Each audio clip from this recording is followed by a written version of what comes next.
Bonjour à toutes et à tous et bienvenue dans cette toute nouvelle vidéo. Et aujourd'hui on va surtout traiter de certains Pokémon qui pourraient s'adapter facilement à la 10e génération et surtout à la région inspirée des Philippines. Après la sortie de nombreux leaks et rumeurs sur la 10e génération et les Pokémon qui pourraient recevoir une toute nouvelle forme ou des évolutions exclusives, il serait bon de traiter un petit peu tout cela et surtout créer quelques designs inspirés un petit peu de la région des Philippines et surtout de certaines légendes locales. Mais en plus, nous allons adapter ces Pokémon, en plus du design, au niveau des statistiques, du move pool, pourquoi pas leur donner un nouveau type, un nouveau talent, et également potentiellement voir pour une ou deux attaques signatures. En passant par Arcanin avec une toute nouvelle évolution, la lignée de Trioxide, celle de Ningal, et pourquoi pas certaines autres. Aujourd'hui, plongeons ensemble dans ce qui pourrait être, ou non, le futur Pokédex de la 10e génération. Tout du moins, d'anciens Pokémon qui reviendront sous de toutes nouvelles formes. Petite règle cependant, je vais présenter un talent signature et une attaque signature pour chaque nouveau Pokémon nouvelle forme ou lignée évolutive. Cependant, c'est pas admis que chaque Pokémon aura une attaque et un talent signature. Et sans plus tarder, commençons.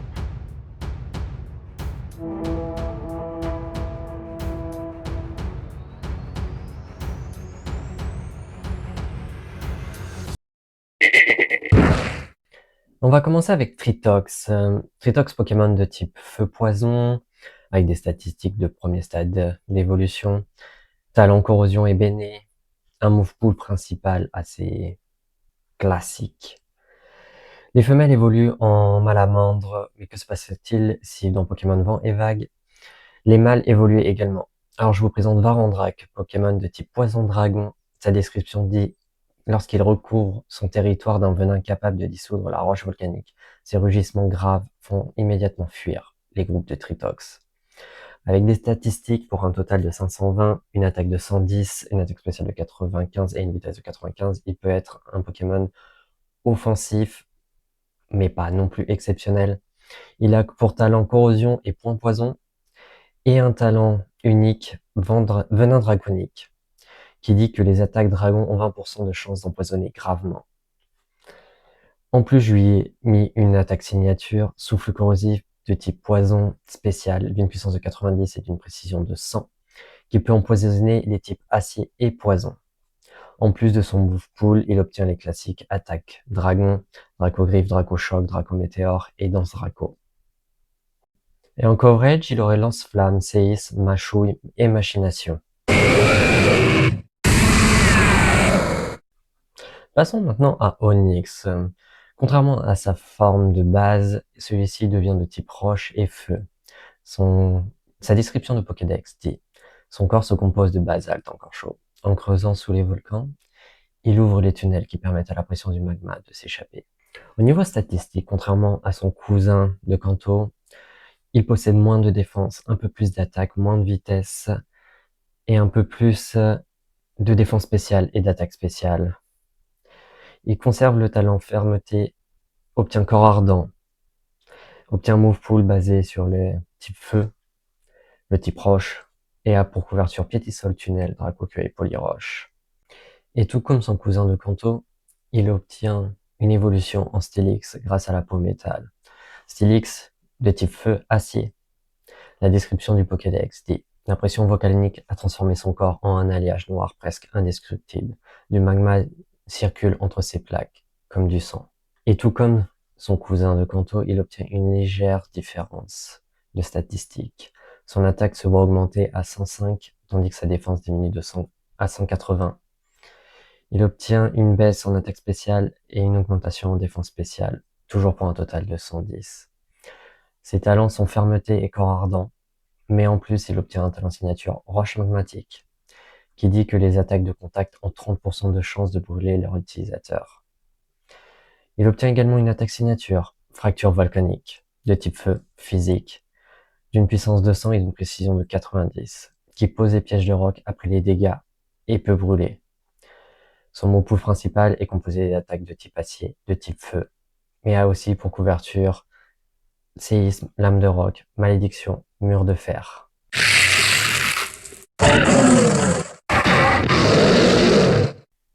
J'aimerais maintenant qu'on s'intéresse à une lignée de type dragon que j'apprécie tout particulièrement, celle de Soloshi, Diamat et Trioxydre. Originellement de type dragon ténèbres, ils deviennent de type dragon eau. Et commençons avec Soloshi.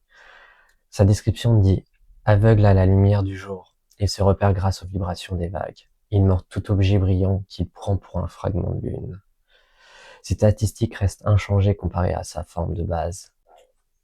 Pour ses talents, j'ai décidé de lui laisser agitation, mais en plus en talent caché, j'ai décidé de lui donner glissade. Son move pool contient les attaques de type dragon classique, les attaques eau classiques comme Aqua Brèche, Vivar Aqua, Pistolet à eau, au revoir, et en couverture morsure, mâchouille et coup de boule. Ensuite, il évolue en diamant, toujours de type eau dragon. Sa description de Pokédex dit « Ces deux têtes se disputent les reflets de la lune à la surface de l'eau. Leur combat provoque des tourbillons capables de retourner une embarcation. » Pour ses statistiques, il obtient un léger changement, toujours pour conserver un total de 420. Il conserve ses talents agitation et glissade. Quant à son move pool principal, il reste inchangé, mais obtient cascade et hydrocanon. Il possède également gros givre et pétisol. Ensuite, au niveau 60, il évolue en trioxydre, toujours du type dragon eau. Sa description de Pokédex dit « Il remonte les profondeurs pendant les éclipses pour engloutir le reflet de la lune. Les vagues produites par ses 6 ailes atteignent parfois les îles voisines. » Au niveau de ses statistiques, tout comme Diamat, il obtient un léger changement. En effet, il gagne 5 en attaque, perd 20 en attaque spéciale et obtient 15 en vitesse en plus, toujours pour un total de 600. Son talent, Dévore Lune, dit « Sous la pluie, ses attaques dragons touchent les Pokémon fées avec une efficacité neutre. » Il conserve également agitation et glissade.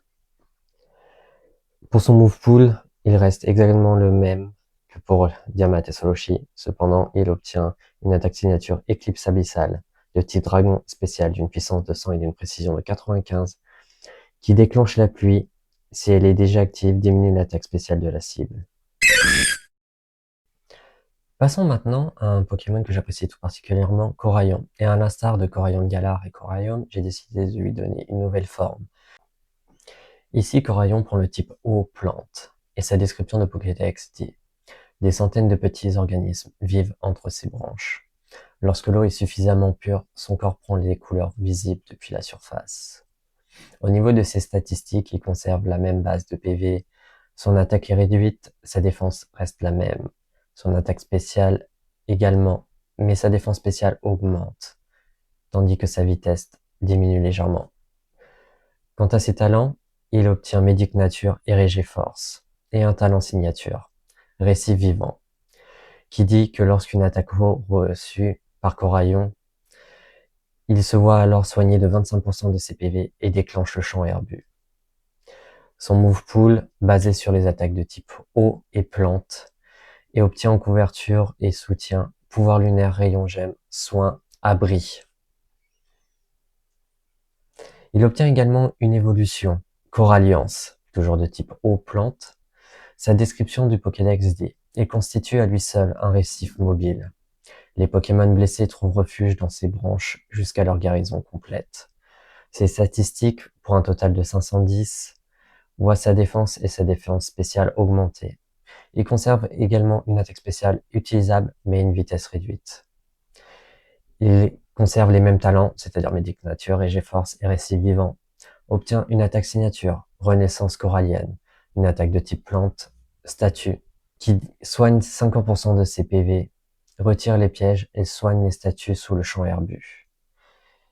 Il conserve également le move pool basé sur le type eau plante, possède toujours pouvoir lunaire et en gemme. Il a également mur lumière, soin, abri. Il possède également exuvéation. Passons maintenant à la dernière lignée évolutive, celle de Caninos et Arcana, qui aura en plus une dernière évolution. Et commençons avec Caninos. Toujours de type feu, sa description de Pokédex dit courageux et particulièrement fidèle. Il accompagne les voyageurs entre les îles. Les Caninos capables de regarder le soleil couchant sans détourner les yeux seraient choisis par un ancien gardien. Bien entendu, étant donné que c'est un Caninos de base, ses statistiques restent inchangées, ses talents également, intimidation, torche, cœur noble, et son move pool reste exactement le même. Cependant, en lui donnant une pierre éclat, il évolue en Arcanin, Pokémon de type feu et fée.